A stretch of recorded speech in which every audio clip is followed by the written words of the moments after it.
Hello, everybody, and welcome to the Raw Recap with the Drip King. I'm not even gonna try and lie tonight. Tonight's Raw was not up to par with anything we've been given the past. I don't even know. It's been a long time since I've been this disappointed in a Raw. But I'm gonna get through it. I might be more entertaining than the show, honestly. So thank you for I got Chris and I got David in the chat. Thank you for joining me. Let's just get to the show. I'll just point out they teased a Brock Lesnar Roman Reigns confrontation tonight. The show started off with Brock Lesnar, and I'm like, okay, they're getting right to it. We're getting to it. Got Courtney in the chat. Thank you for joining. Hello. So Brock comes out, so it's like, okay, Roman will come out. We're gonna get the segment out of the way right away and go on with the rest of the show. Brock comes out and he's cutting a promo. He does the what stuff. He starts talking about the belts are getting married and him and Roman are going to be wedding crashing. And I'm not even going. I was confused. I see a few people like, oh, Brock's killing it with the promo. I didn't personally see it. I just didn't get what he was going for. And then he tried to say, what he said, I'm going to be getting custody of, I guess, the belts that are getting married. I don't know. It wasn't for me. That's all I'm going to say. But then at the end, that was it. He just left. It was like, oh, where's Roman? I thought they were confronting each other. Maybe it'll happen later in the show. We'll wait and see. From there, they go right into a Miz versus Rey Mysterio match because we didn't see that last, what was it, at the Saudi show, the Elimination Chamber. That didn't happen then. But we got it tonight. Whatever. They're doing the WrestleMania thing, the tag match. The what chants were a lot tonight. I'm not a person that really hates the what chants. I think they're funny, and certain segments actually deserve it. Because if you suck, then yeah, you should be interrupted by them. That's just me. And I mean, I think we all know at this point how fond I am of Austin. So I'm not mad at anything that was birthed by the man. But the Miz Rey Mysterio match, it was nothing special. Before the match, he had Lucha Logan come out. I got a kick out of that. He was wearing Rey Mysterio's mask. I think he came out to the cartwheel. Then he came out there. Dom and Rey run out there. Dom attacks Miz. Logan runs away. Match starts. Surprisingly, this match was nothing special, but it was one of the better matches of the night, and that's why this show is just. I don't know. It felt like a 3-hour show. I see people complaining all the time, man. This show is dragging, and I never feel that. Tonight I felt it. They should have Googled Eddie. He knows how to stop them. After this match, Rey wins with a roll-up. And then after the match, they go after Logan Paul. He ends up escaping, but Rey gets his mask back. Miz is left alone, though, so Rey and Dom double-team him. They both hit the 619. They both hit splash off the top rope. And the whole time, Logan Paul is just kind of like watching, like, oh, what should I do? I don't know. Maybe go in there and help your boy Miz. I don't know. He plays a very good chicken shit, though, and I like that they've prevented Logan Paul from getting any kind of he hasn't gotten the 619. They've done nothing to him. I like that. So when it happens at WrestleMania, it's gonna be like, finally. That's a positive out of this whole segment. But yeah, that was it. And then they just end up leaving together. After that, we get the Veer is coming. So we already know that the Raw after WrestleMania is going to be epically amazing, stupendous, fantastic. It's going to be the show of all shows because Veer will finally come next week on Raw after WrestleMania. So I'm excited for that. They did the promo. That's the last one we'll be seeing for a while unless he goes to SmackDown afterwards, where some people have been saying, well, that would be completely wild. I don't see it happening. But yes, Veer is coming next week. Thank you. After that, we come back and they do a Seth Rollins WrestleMania package. They kind of go over all the big things he's had at the show, and then they go and they show the Vince McMahon meeting that he had, which they released on Twitter a few hours before the show. Don't know why you do that if it was going to be on Raw. Whatever. Seth's just doing fantastic work. It's always worth your attention. The interesting keynotes here is that Vince, he's like, hey, if you wanted a match, why didn't you just ask me? And then Seth's selling it like that's all I had to do. Yeah, why didn't you ask me? Would you jump through a bunch of loopholes? Just ask me. It's a stupendous WrestleMania. It can't be very stupendous if we don't have Seth freaking Rollins. True. Very true. And Seth was like kind of, yeah, thank you very much. Thank you very much. So after that, he said, well, who's my opponent? Because Vince said, you're going to WrestleMania. And he goes, who's my opponent? He goes, you'll find out when you're standing in the ring. So it's going to be a surprise. We didn't find out tonight. We're going to find out at WrestleMania. They are night one, so you don't have to wait till night two. So that's a good thing. At this point, there's two options. Cody Rhodes is obviously the big one. One that just came into the chat is Gable Steveson. I think a lot of people would be let down if it was him, and I don't think that's what you want to do for this guy because the bar has been set. It's Cody or bust at this point because of the way it's been teased, the way the fans have kind of like latched onto that idea. I wouldn't say it's entirely WWE's fault if it was Gable Steveson and it flopped, but they did play a little part in this by doing the teases. So we will see. I'm personally hoping for a Cody. I want the Homelander Cody. I want it to be a big spectacle because I'm of the firm belief that Cody could be a main event star in WWE after his run at AEW. I know some people still ain't on that, but get over yourself. Cody could be a main eventer. So from there, we go to an Omos versus Viking Raiders 2-on-1 match. I saw this and I just audibly groaned like, what? Why are you doing this to the Viking Raiders, man? I think they're one of the best overall tag teams they got, and they're from SmackDown. So you're bringing in my opinion, a very talented tag team over to Raw to get squashed by Omos. Thankfully, that's not exactly what happened. Eric, he just took a clothesline, clobbered the back of the head, rolled out of the ring, and the ref did a fast 10 count. He's like 1, 2, 3, like so. The Viking Raiders lost by count out. Then Ivar tried to jump in, and Omos kicked him, and then he fell down too. And so Omos beat the Viking Raider by himself. Then he get interviewed, and he's like, "Yo, I'm unstoppable. I'm untouchable. Nobody threatens me. I can't be touched."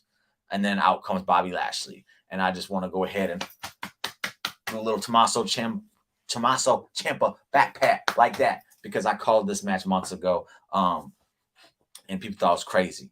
So. Booyah, I told you it was going to happen. It's happening, and I actually am looking forward to this. I want to see what kind of match these two are going to have.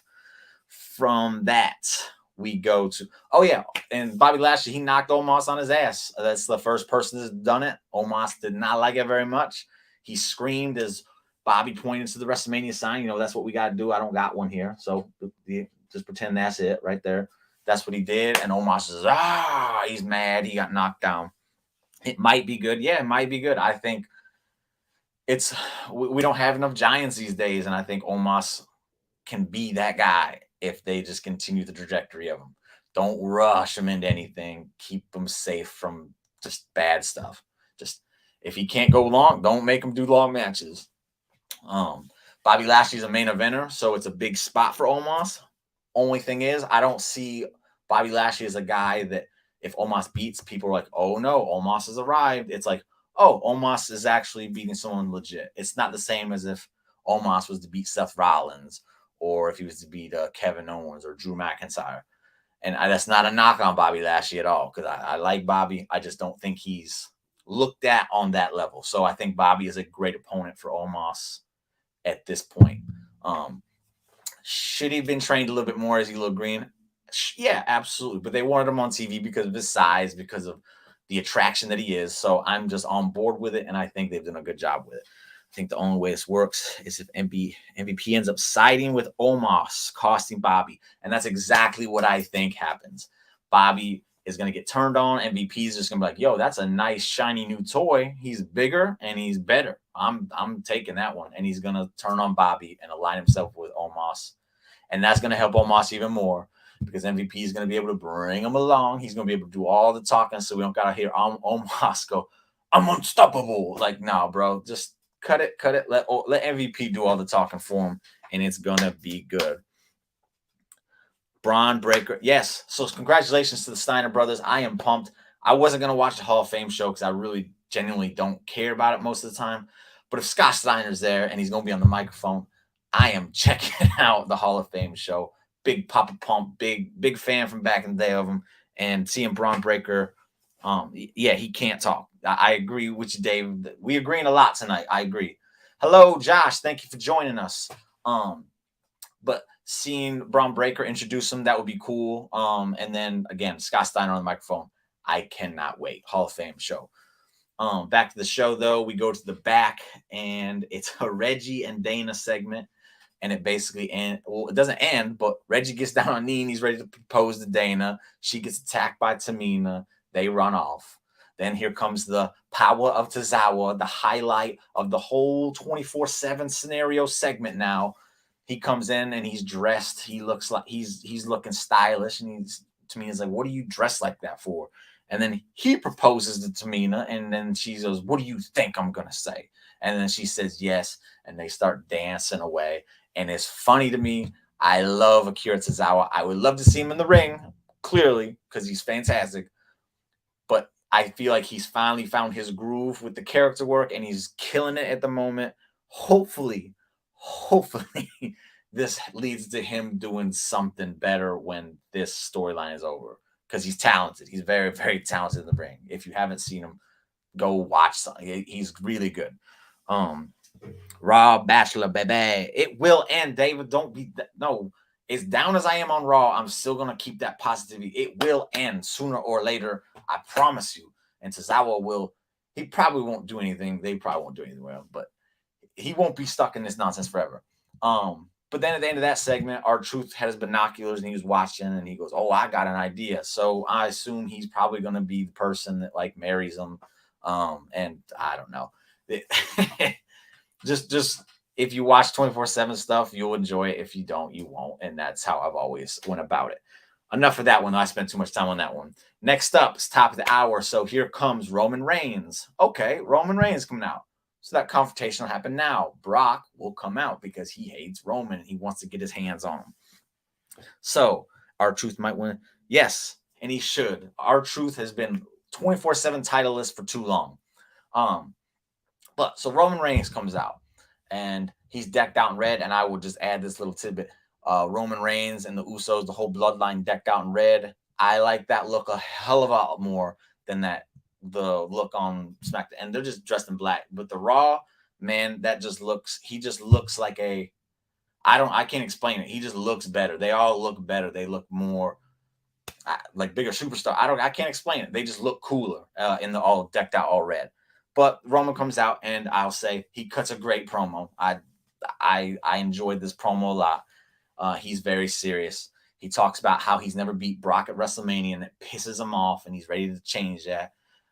He don't want to hear Brock coming out here talking about marrying titles and going to circuses and all that. Get rid of that nonsense. I'm not here for that. I'm here to end him. I changed the game. Great stuff by Roman. Applaud to him. I really enjoyed it, but no Brock. And I was like, so are we gonna get another segment later with these guys? I don't know. We'll see. So after that, we go to Mela and Zelina in the back. They cut a promo about the whole thing, and then before that can even finish, here comes Shayna and Natty, the new tag team, and they're talking about just stay out of our way. We still remember. I'm sorry. We still remember what you did last week, and when we're done, you'll be lucky if we let you go to WrestleMania. Yada yada yada. So they go to that match. It's a 4-on-4 8-woman tag match pulled straight out of AEW Dynamite, and it's a lot. And again, with all the matches tonight, this got the second most amount of time. That's not saying a lot because it didn't get enough time, but you had Liv Morgan, Rhea Ripley, Sasha Banks, and Naomi come out, and they all came out together. They did the pose on. It was a very cool, nice little shot they had of them. I like the fact that they were a team that came out together. It shows that they can coexist. Then the next teams come out, they can't coexist, and you see that at the end because at one point Shayna, I think, had the match won, and then Zelina threw Natty out, and then that whole team starts fighting, which allows Zelina to just basically get manhandled by the other four good ones, and Rhea Ripley ends up riptide, folds her up, and does the little trademark pin of hers. So yeah, that's definitely what happened. I definitely believe Seth's opponent is gonna be Cody. I believe that. Yes, I believe it too. I'm at about 95% sure at this point. We still could be fooled though. It could happen. But with the women's match, if they would have gave these girls maybe 7 more minutes, I think it could have been a really fun match. I think they just rushed it a little bit much, and it usually wouldn't be an issue if there was a lot going on, but there just wasn't much going on in the whole show. So I don't understand why they didn't give the girls more time. But enough of that. From there, we go to my favorite part of the night. Yes, it will be interesting. I think they just do the AW. They pull them straight out of AW and use that. I think that's how they would use Cody. If they don't, I think they're missing a big opportunity. But after the girls' match, they go to commercial. They come back, and it is the Stone Cold video package. And all I'm gonna say is it was beautiful.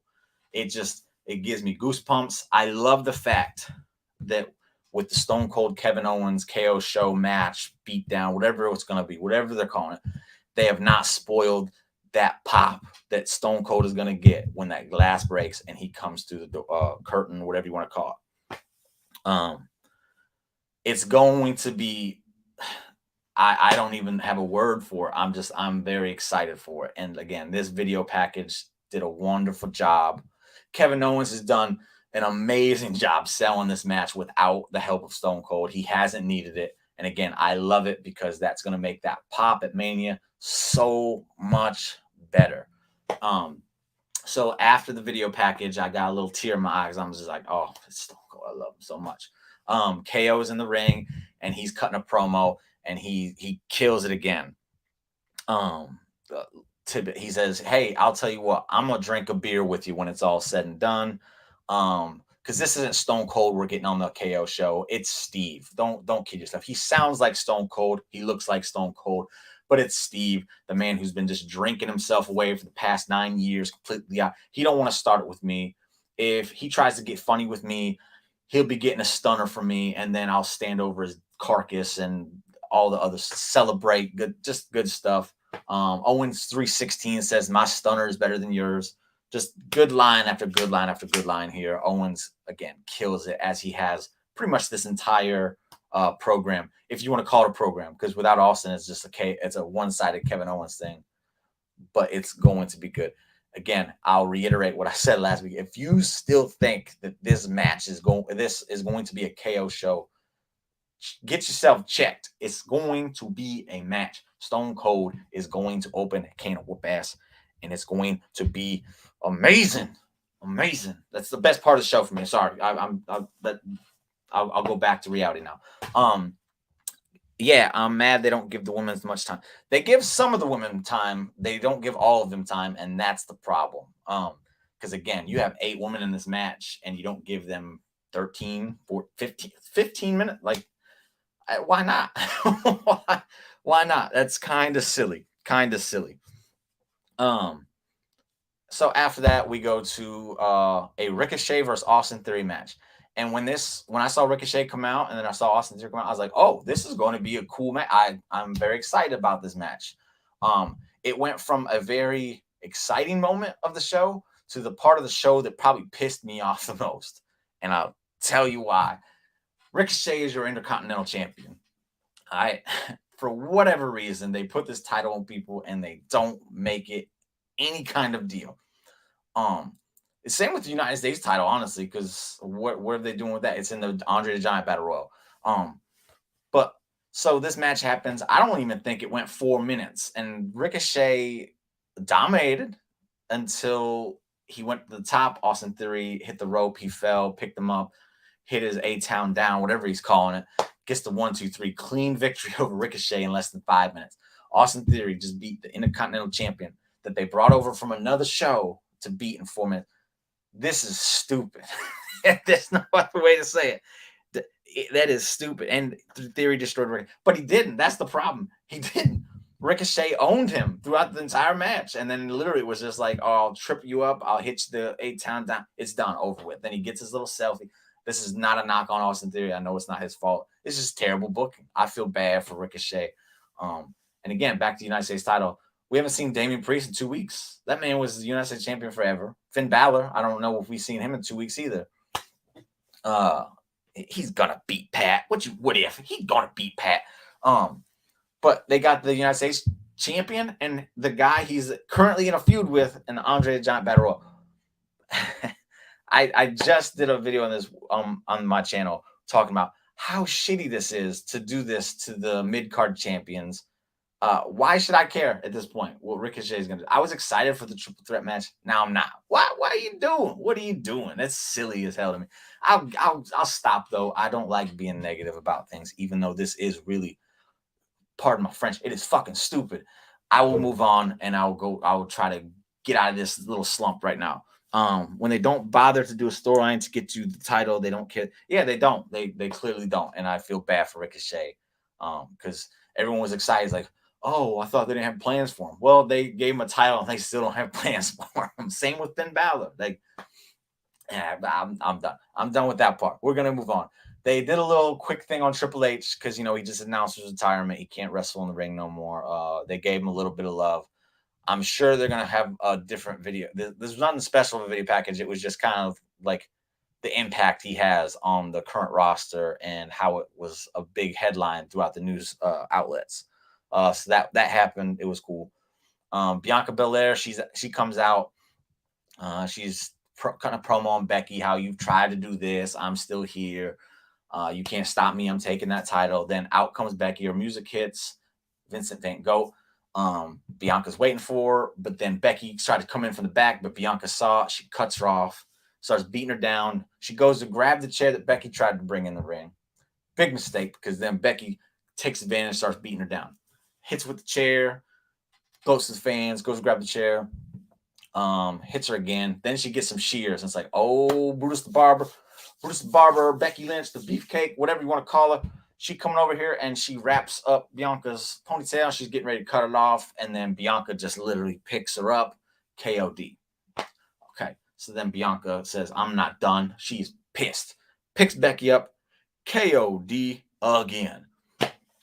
And then she sees the shears. And this is where I start to lose my freaking mind because she grabs the shears. She goes against Becky. She starts cutting off my girl Becky's hair. Don't do that to the goat. Don't do that to the goat. When you leave for Dallas this weekend, yes, I'm leaving this weekend. It's gonna be me, my girl, the kids. It's gonna be a great weekend. I'm excited for it. The kids, first WrestleMania. I hope it's I hope it's magical for them. So that's what we're doing. But so yeah, she starts cutting Becky's hair. I never had a problem with Bianca till tonight. You don't touch Becky's hair. So people come out, they're like, hey, don't do that. They ain't doing anything to stop it. They're just like, hey, don't do that. And then finally Bianca's done, and then she leaves, and then Becky's hair is just all that. They go to commercial, come back. Becky's interviewed in the back. They say, Becky, blah, blah, blah. I don't remember what she asked her, because I'm still like, why would you do that? And then Becky just made it very short, very simple. She just, Bianca, you bitch, and then walks off. The intensity, the facials, Becky's just on another level above literally 99% of everyone else in the business. I hope so. I'm thinking she's probably going to go with a mohawk type thing, faux hawk, whatever, some kind of lady version of a faux hawk. I think that's what she's going to go with because she does kind of some crazy things at WrestleMania with her hair. We do that, and then we go to a Drew versus Madcap Moss, Baron Corbin handicap match. So that's 2 handicap matches tonight, and they both end silly AF. Madcap tries to tell a joke talking about what happens when you get the Claymore. You killed something. I don't remember. It was very corny. I didn't like it. And I like Madcap. But it seems like there's a little bit of dissension between those two. I don't know. I don't watch SmackDown that much. So they go out and basically Corbin's like, just watch me and you'll learn a few things. Don't be doing the haircut emoji. I don't want to think about Becky's hair being cut. So Drew basically manhandles Madcap. Baron Corbin had Happy Corbin, whatever you call him. He wants no part of this match. He's like, nah. He just ends up leaving Madcap. Madcap gets the Claymore, so he killed. And then afterwards, Baron Corbin attacks, beats down Drew, steals the sword, grabs Madcap. They leave. That's the segment. Very short. The the theme of tonight is very short matches that end horribly. Because up until now, I don't think any of the matches had a very good end. The 4-on-4 women's match, it was okay. It again, more time and I would have been more happy. But all the endings of these matches was bad. I'm not gonna defend it. I can't. I'm sorry. But that's that. From there, we go to an Edge promo. He cut where he's in a dark room and he's cut. It's very good. I enjoyed it very much. Commercial break, come back, and it's followed by AJ Styles promo where he's talking about you got the dog, blah blah. It's another good promo. I liked it. So that was their segment for the night. Then we go to Rick Boogs out on the electric guitar. Him and Nakamura coming out to watch the main event from ringside. The main event will be the Usos versus RK Bro, tag champs versus tag champs. Not really sure what the point of this match was, but I'm not mad because it was a good match. The match of the night, but that's not saying much either because the rest of the matches were not that good. They went 3 segments, and unfortunately, the only good match we got of the night ended up getting ran in by the Street Profits. They came in, attacked RK Bro. While that's happening, Nakamura and Boogs come in, they attack Usos, they leave. As the Street Profits are double teaming Randy, in comes Riddle to make the save. He gets the RKO on Dawkins. Montez on the top. He jumps down, rolls. Riddle goes, gets him, catapults him up. Randy hits him with the RKO. RK Bro stands tall on the night. I feel like Randy Orton kind of sensed that the crowd wasn't very happy with tonight's show, rightfully so. So he gets the Street Profits up and they give him more RKOs just to send him home a little bit more happy. So good on Randy Orton. They added Bobby versus Omos. Yes, they did. And again, I'm gonna go ahead and do this to myself because I called it months ago. Not to toot my own horn, but yes, beep beep. So again, this was not a good show. I will not gladly because I hated watching a bad episode of Raw, seeing how good it's been. This is the worst show of the year. I'll say that, and it's terrible timing because it's the go-home show for WrestleMania. There's not enough matches that were hyped, that were done. The programs for these matches were not done properly. There's a few, absolutely. Becky, Bianca, Roman, Drew, Roman, Brock. Sorry. Let's see. I'm drawing a blank because that's the Seth Rollins stuff, the Kevin Owens, Stone Cold stuff. All that's been great. Everything else, though, has been kind of like, lackluster. They could have done a lot more with some. They could have done a little bit more with some. But outside of those 4 things, it's like they haven't really done a whole lot. They waited too long to pull the trigger on Edge and AJ. Don't know why, but they did. And this dude could have been a lot better, I think. But with the little bit of time they've been given, I think they've done a decent enough job. Let's see. How do you see Cody getting to the Raw title? Because that will happen in short order, I think. I think Cody will be the new champion on Monday nights after they introduce a new title because Roman's going to win both. He's going to be the WWE Universal Champion, whatever they're going to call it. So they'll introduce a new title for Roman, and then they'll introduce a new title on Raw. Probably have a tournament. And I see Cody winning. That's how I see it. I think they're going to make Cody a big deal. If it's not even a big, but if Cody is there, and I think he is. That's what I see happening.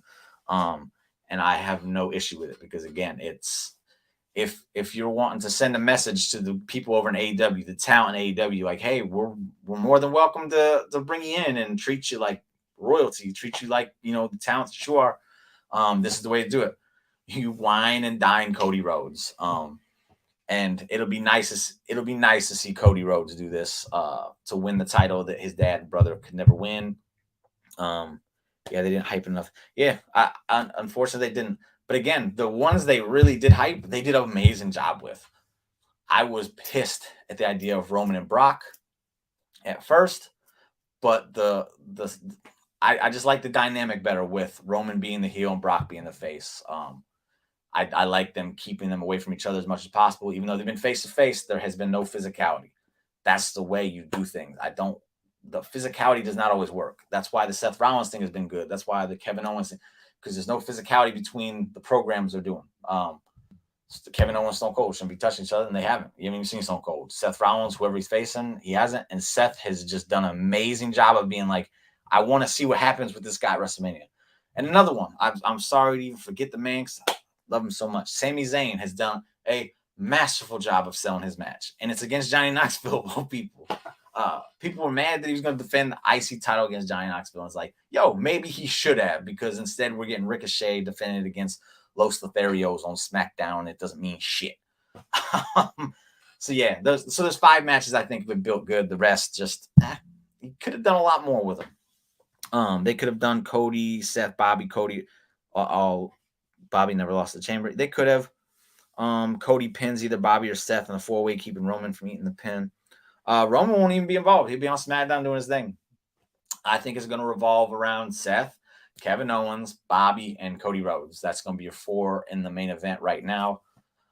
Maybe even AJ and Ed. No, I don't want Edge in the title scene. I don't think he should be. So there's 4 or 5 they can work around. And again, yeah, I think Cody's the champion. It livens things up. It gives you a fresh face, and it really makes some things interesting. So that's what I do. But that's the show. If you enjoyed it, hey, kudos to you. I'm not gonna knock it. For once in a long time, I just didn't. I enjoyed doing this more than I enjoyed watching the show, and that sucks. But that's not gonna kill my excitement. WrestleMania is gonna be amazing. I'm gonna enjoy myself again. I'll be there live, so listen out for me, because the glass breaks. This voice is just gone. It's gone. You'll hear me screaming just like a little. It's gonna be amazing. So once again, thank you for joining me. Thank you for all the heads in the chat. Edge be tied up with AJ till summers. Maybe not. I want to see AJ go to SmackDown after WrestleMania. I'm very strong in the belief that an AJ Roman feud would just be phenomenal. And pun intended, it would be phenomenal. And that's what AJ needs to do, because Drew and Roman doesn't need to happen for another few months. So we'll see. I don't want him to stretch AJ Edge. I don't want to do it just because that's what they do with Edge and all his feuds now. They just stretch him as long as they don't do that. No, give me Edge and Owens after or something. There's options there. But anyway, again, like I said, thank you for all the heads in the chat. I appreciate it. I love all the support. And if you haven't checked it out, we've got 2 really great interviews at WrestleBuddy this past weekend. So you should definitely check those out. Our good buddy Andy at WrestleBuddy did a phenomenal job. So definitely go peep those. They were wonderful. And I will be back here Wednesday night before I head to Dallas for WrestleMania, baby, for the Dynamite recap. So hopefully I'll see y'all then. But until then, I will see you later. Goodbye. Boom.